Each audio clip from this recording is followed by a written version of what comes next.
ruling us for 500 years. And with that, let me introduce our final comic of the night. He is someone, if it wasn't for him, I would not be here right now having beautiful women call me pastor.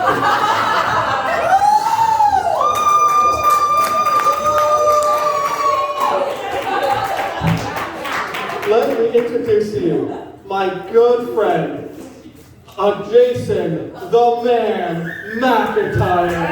That's the photo. Aiden, it's not because of me, man. It's because of the mustache. No, thank you. Oh, there is a neighbor here. Hey, everyone. How we doing tonight? I'm sad Indiana Jones had to leave us, but I hope his back is okay. I'll be the first one to point out the irony that there's more comedians in this room than there are audience members. It'd make more sense if you guys are doing the show tonight. So psyched to be back here at York County Cider. You know, last time I came up on stage here, I had an older woman come up to me after the show and say, "Jason, you were too funny. You're just too funny." Well, don't worry about that tonight, folks. Not a fucking chance. I caught COVID 2 weeks ago, so I was alone for 2 weeks straight pretty much as I recovered. So I haven't talked to people, I haven't seen people, I don't know you people. It's very foreign to me to see new faces, so hi, thanks for coming. And yeah, thanks so much for coming out, it's great to see everyone. I'm going to try to be funny, I'm also going to try to be interesting. I find that's a big part of comedy. I'd warn you all that I'm not very interesting while I'm doing comedy. But that's kind of misleading. It makes you believe I'm interesting when I'm not doing it, which is not the case at all. I'm sort of like a comedian that you order off of Wish. I'll arrive. I'll do some of the things you expect me to do, but after a few minutes you're like, oh yeah, this costs $10.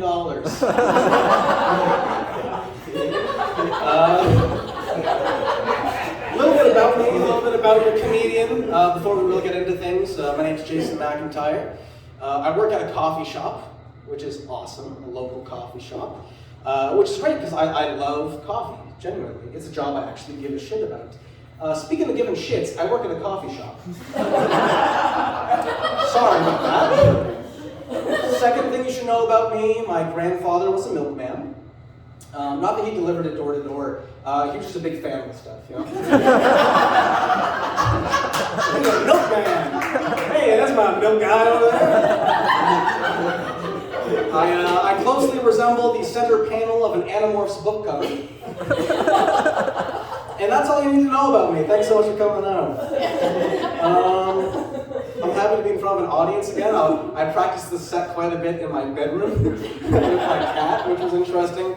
And I was sitting there just doing all these jokes to my wall and doing these punchlines and getting no reactions, and it was so uncomfortable. And then I remembered my first year of comedy, and I was like, this is familiar. I've been here. Not that I blame the audience. If a comedian ever blames the audience, it means they're absolutely fucking garbage. There's nothing worse than a comedian who doesn't believe in their stuff, you know? Like, if you got into a plane and the pilot was like, you know, kind of winging it tonight, like crash on it. Like, how do you get the fuck out of the cockpit, eh? Or when a comedian turns hostile when they're not getting well received, I hate that. It's so lazy. Imagine you're watching a film and the director comes up behind you and says, hey, just so you know, I showed this in Minto last week and it was fine. Can you go back to fucking Minto, please? We don't give a shit. Oh, I'm not part of it. They say stand-up comedy is all about your personality. Stand-up is all about who you are as a person. They say stand-up is very easy as long as you have a good personality, which is why this is so grueling for me. They say if you're nervous in front of an audience, you should picture them naked. Very confusing statement for me. We hear it all the time, it doesn't make any fucking sense. You know, I think the person who came up with that was just a massive pervert. We hear it now, it's like, oh yeah, of course. Imagine being a person in the classroom the first time that lesson was taught.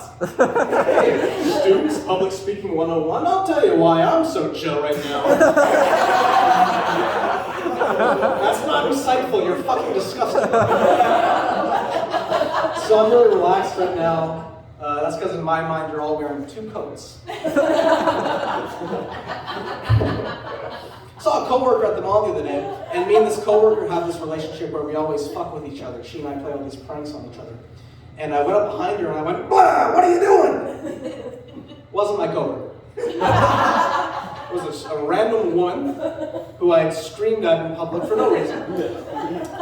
And I'm so awkward that in that moment I couldn't explain what made me do that. So I said, "Just kidding." "Hi, I'm Jason." Anyway, we hit it off, going steady ever since. Nah, I'm just kidding. I'm lonely as fuck. Dude. I don't text and drive.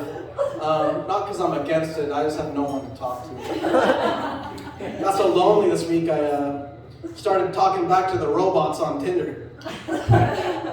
And not even they're responding to me, what the fuck? "Hey, please, here's my credit card, please."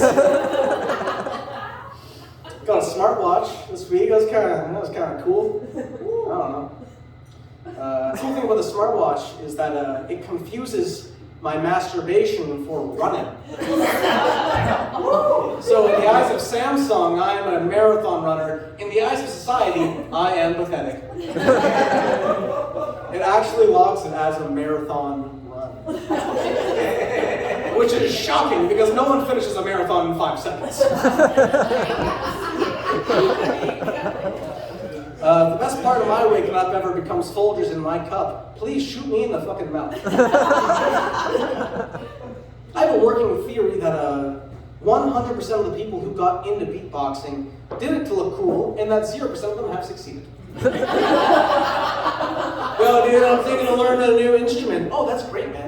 Something with strings, something classical, something you blow into." "Nah, I want to do something that sounds like I'm a fucking baby babbling." There's a punchline there somewhere. You guys stick around. Later on, someone's doing comedy up here, I heard.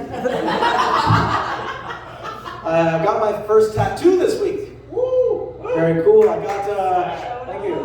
I got one of those tattoos of the tear stain underneath your eye to show that you killed somebody. Yeah. I had to get it removed though. I gave someone CPR on the way home. It's a joke about gang violence, and we're all worse off for me having said it. I want to preface this next joke by saying that I fully support the Make-A-Wish Children's Foundation. Fully support it. But you're telling me, in the history of the organization, not one of those kids just wished to not be sick anymore?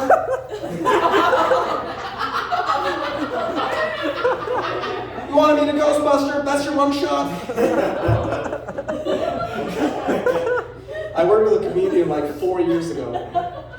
She blacklisted me after that joke. And I learned so much, because here I am right now. Make-A-Wish Children's Foundation is cool. It's cool. Not as cool as a genie, though. Only a third as cool as a genie. Moving on. Comedians always have their shticks. Like Jerry Seinfeld had a everyday slice of life, mundane commentary on the little foibles of human existence. Robin Williams, cocaine. So I worked on a couple shticks, to add more personality to this blank canvas of a person you can see in front of you. So I'm going to try them out tonight, and you guys give me feedback, and I'll see what's going to work and what's not going to work. This first shtick I got is the comedian who heckles the audience and has no idea how that works. I think you're dropping into character, okay? Hey guys, what's up? Oh, who's gonna get the sting tonight? Wow, let's look around here. Oh, you really know how to put together an outfit. You look beautiful tonight.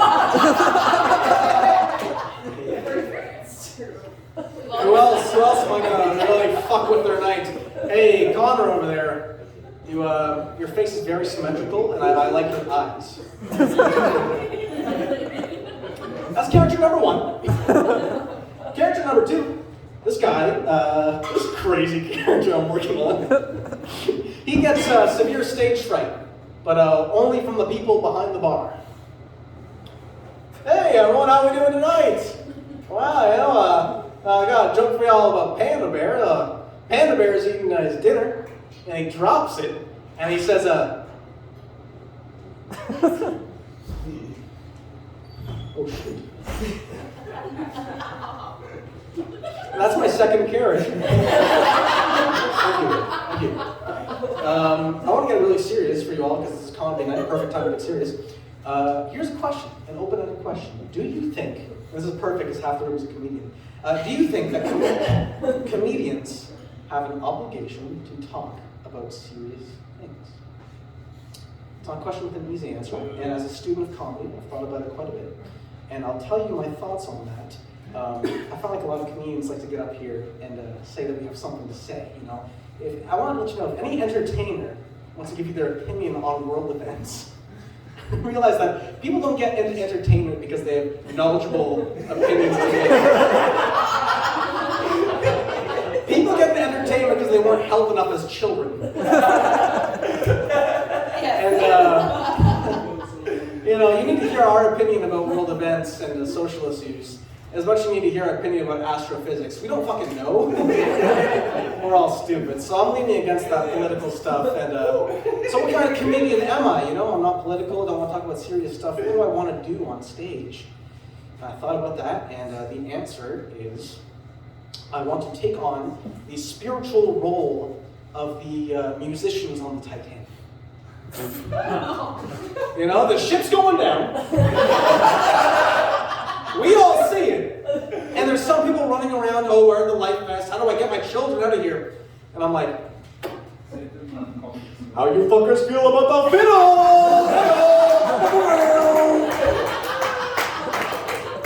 Scientists and scholars, like, the world's gonna end very soon. I'm like, not for me, bro. I put new strings on this guy. I'm good.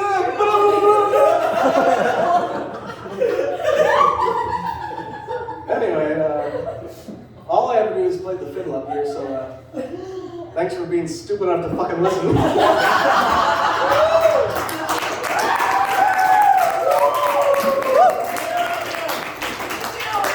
I got one more joke to prove to you that comedians have nothing to offer this planet. My worst jokes I put it last.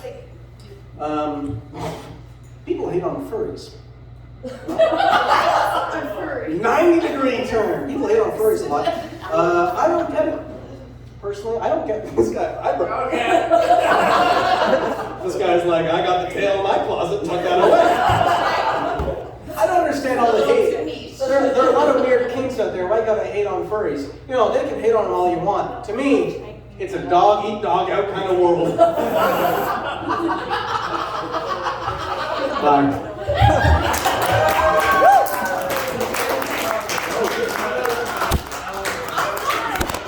Thanks, man. Thank you.